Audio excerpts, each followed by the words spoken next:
Have you ever had that moment where you see a picture of yourself and just think, oh no, that cannot be me? Well, that happened for me a year ago.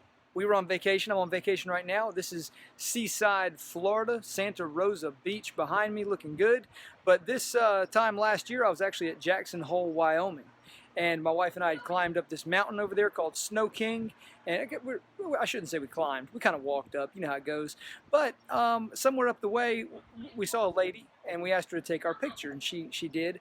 And then she gave my wife back her phone, and we looked at that picture, because that's what you do when somebody takes a picture of you. And man, it was that moment where it's like, is that really me? That's not who I want to be. And so it kind of set me off on this journey over the past year of wellness and health and weight loss. So I wanted to share with you a couple of things that I've learned along the way here as I sit here a year later and 21 pounds lighter. So the first thing I had to do was admit reality.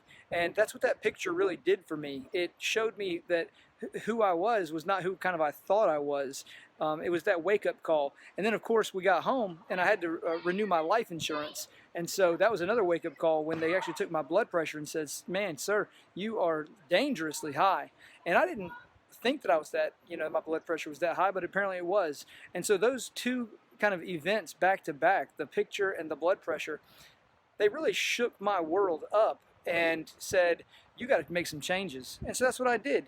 So in order to make the changes, I set some goals. I set some goals around basically eating less salt, having less stress, creating more sweat with some movement, and then also getting more sleep. So those were some goals that I set. I set some key goals around each of those different areas and began to move more and began to really pursue a life that gives me less stress. And then the next thing that you got to do is you got to measure your progress. So for this, I basically went to the store and I bought a bathroom scale because I didn't want to weigh myself before. I knew that I wasn't, that healthy. I knew I wasn't as healthy as I wanted to be, but I didn't think I was that unhealthy. And so one of the big differences, one of the big changes that I made was I got a bathroom scale and I began weighing myself each day. And what that did was, again, it kind of confirmed reality for me, but it also allowed me to see some progress so that as I was making some improvements in those different areas where I'd set goals, as I was making those improvements, I began to see some of the weight begin to fall off. And so 3 pounds became 5 pounds, and I felt really good, and I was feeling energetic, and I had some momentum.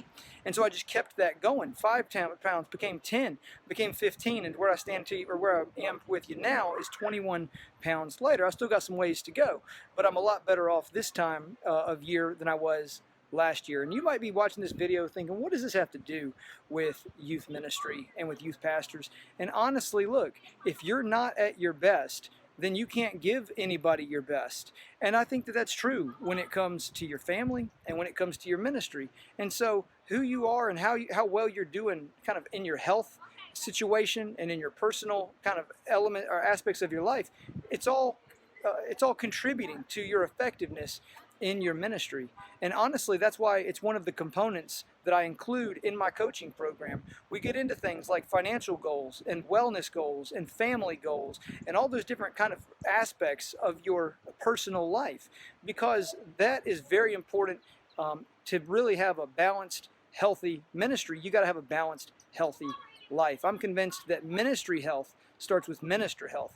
And so that's a really key area that we go into and that we explore and unpack. So if you're interested in talking through some different things like that with a coach who can help bring out your best, I'd encourage you to go over to betteryouthministry.com/coaching, and I'm going to get back to my vacation.